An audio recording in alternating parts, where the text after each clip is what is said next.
Assalamualaikum warahmatullahi wabarakatuh. Halo semuanya, selamat datang di video pembelajaran kita kali ini. Topik yang akan kami bahas adalah analisis hukum dan kriminologi dalam kasus skincare abal-abal Sheila Saukia yang viral di media sosial. Mau tahu bagaimana kelanjutannya? Langsung saja. Ya, kasus ini bermula saat seorang influencer TikTok bernama Doktif mengunggah ulasan yang mengkritisi produk skincare milik Sheila Saukia. Doktif menemukan kejanggalan pada komposisi izin edar dan kemasan produk. Bahkan hasilnya menunjukkan kandungan yang tidak sesuai dengan klaim promosi. Tidak tinggal diam, Sheila Saukia kemudian melaporkan Doktif ke polisi atas dugaan pelanggaran perlindungan data pribadi.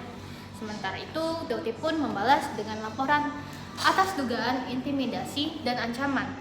Tak hanya itu, publik figur Nikita Mirzani pun ikut bersuara menyebut produk Sheila bisa menyebabkan kanker kulit.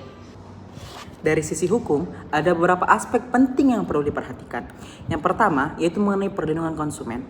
Perlindungan konsumen sebenarnya sudah diatur dalam Undang-Undang Nomor 8 Tahun 1999, yang dimana pelaku usaha dilarang memperdagangkan tanpa informasi yang benar dan jujur.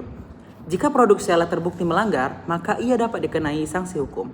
Yang kedua itu mengenai perlindungan data pribadi. Menurut Undang-Undang Nomor 27 Tahun 2022 mengatur tentang data pribadi. Namun dalam konteks ini perlu dibuktikan kembali apakah alasan Doktif benar-benar melanggar hak privasi ataupun tidak. Yang ketiga yaitu mengenai pencemaran nama baik. Ucapan dari Nikita Mirzani yang menyebut produk menyebabkan kanker bisa dikategorikan sebagai pencemaran nama baik jika tak ada bukti yang mendukung. Secara kriminologis, kita bisa memahami kasus ini melalui beberapa teori. Yang pertama, teori labeling. Sheila dilabeli sebagai penipu oleh masyarakat karena urusan publik. Nah, ini berpotensi untuk mempengaruhi status sosial dan reputasi bisnisnya. Yang kedua itu teori konflik.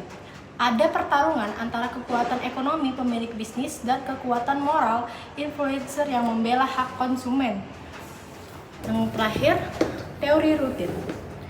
Aktivitasnya seperti penipuan bisa terjadi karena ada pelaku, target yang rentan, dan kurangnya pengawasan atau regulasi terutama di media sosial. Untuk jadi kesimpulannya itu, kasus skincare abal-abal Sheila Saukia yang viral di media sosial membuka banyak pembelajaran penting, baik dari sisi hukum maupun kriminologi. Dari aspek hukum, pelaku usaha wajib memberikan informasi yang benar dan jujur sesuai undang-undang perlindungan konsumen, serta menghormati hak privasi dan menghindari pencemaran nama baik. Sedangkan dari sudut pandang kriminologi, kasus ini menunjukkan bagaimana stigma sosial, konflik kepentingan, dan kurangnya pengawasan dapat memicu hukum dan sosial di ranah digital. Karena itu untuk kasus ini menjadi cerminan penting untuk integritas, transparansi, dan edukasi hukum di dunia digital yang semakin kompleks. Maka dari itu, marilah kita semua sebagai pelaku usaha, konsumen, regulator, dan pengguna media sosial yang berperan aktif menciptakan ekosistem digital yang sehat, aman, dan adil.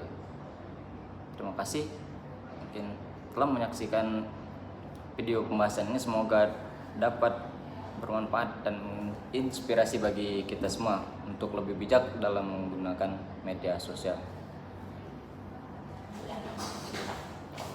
Deh.